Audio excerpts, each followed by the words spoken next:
மது போதையில் சொகுசு காரை இயக்கி இருவர் உயிரிழப்புக்கு காரணமான 17 வயது சிறுவனுக்கு வெறும் 15 மணி நேரத்தில் ஜாமீன் வழங்கப்பட்ட சம்பவம் பல்வேறு விமர்சனங்களை எழுப்பியுள்ளது. சர்ச்சை சம்பவத்தின் பின்னணி என்ன?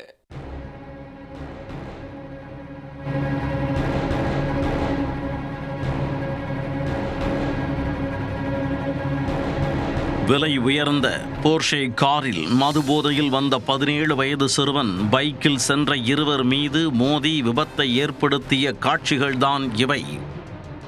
விபத்தை ஏற்படுத்தியவருக்கு நீதிமன்றம் வழங்கிய நிபந்தனை விவரம் என்ன?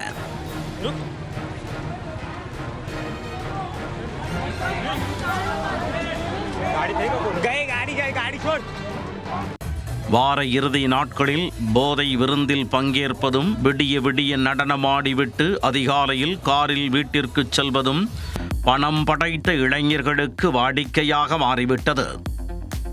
இதனால் ஏற்படும் விபத்துக்கள் சிசிடிவி காட்சிகளில் சிக்கவில்லை என்றால் பெரும்பாலும் வெளி உலகிற்கு தெரிவதில்லை.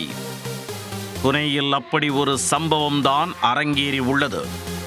ரியல் எஸ்டேட் தொழிலதிபரின் 17 வயது மகன் தந்தையின் போர்ஷே சொகுசு காரை எடுத்துக்கொண்டு நள்ளிரவு மது விருந்திற்கு சென்றுள்ளார்.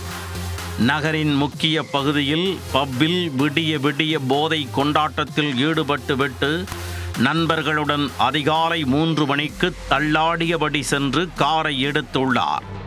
கல்யாணி நகர் ஜங்ஷன் பகுதியில் தரையிட்டு அதிவேகமாக காரை ஓட்டியுள்ளார்.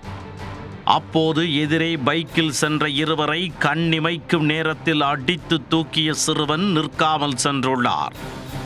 இந்த கோர விபத்தில் பைக்கில் பயணித்த அனீஷ் துடியா, அஸ்வினி கோஷ்டா ஆகிய 2 பேரும் தூக்கி வீசப்பட்டு உயிரிழந்தனர். இந்த சம்பவத்தில் ஆண் பெண் இருவரும் சம்பவ இடத்திலேயே இரத்த வெள்ளத்தில் உயிரிழந்தனர். விபத்தை ஏற்படுத்திய கார் தடுப்புச் சுவரில் மோதி நின்ற நிலையில் அதை சுற்றி வளைத்த பொதுமக்கள் காரை மடக்கி சிறுவனை வெளியே இழுத்து தர்மடி கொடுத்து எர்வாடா போலீசாரிடம் ஒப்படைத்தனர்.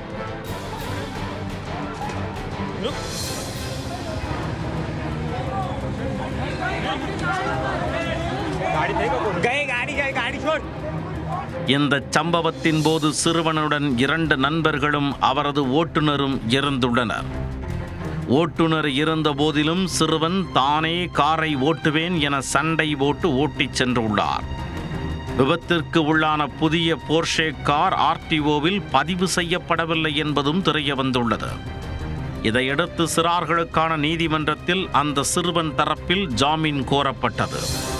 விபத்தை ஏற்படுத்திய 15 மணி நேரத்தில் நீதிமன்றம் அந்த சிறுவனுக்கு நிபந்தனைகளுடன் கூடிய ஜாமீன் வழங்கியது.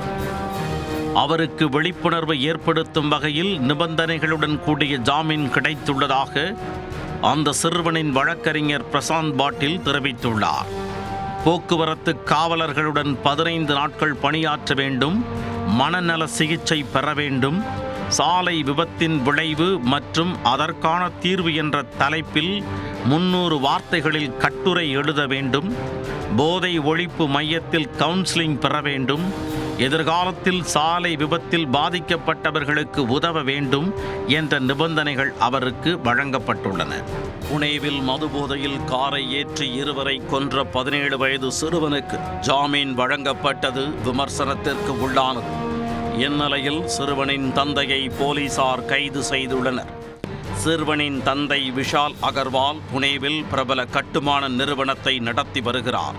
18 வயது கூட நிரம்பாத சிறுவனுக்கு கார் வாங்கி கொடுத்து விபத்து ஏற்பட காரணமாக இருந்ததாக அவர் மீது வழக்கு பதிவு செய்யப்பட்டுள்ளது. அதைத் தொடர்ந்து மகாராஷ்டிராவின் அவுரங்காபாத் மாவட்டத்தில் வைத்து அவரை புனே போலீசார் கைது செய்தனர். மேலும் சிறுவனுக்கு மது வழங்கிய ஹோட்டல் மற்றும் மதுபான கூடத்தின் மீதும் நடவடிக்கை எடுக்கப்படும் என காவல்துறை வட்டாரங்கள் தெரிவித்துள்ளன.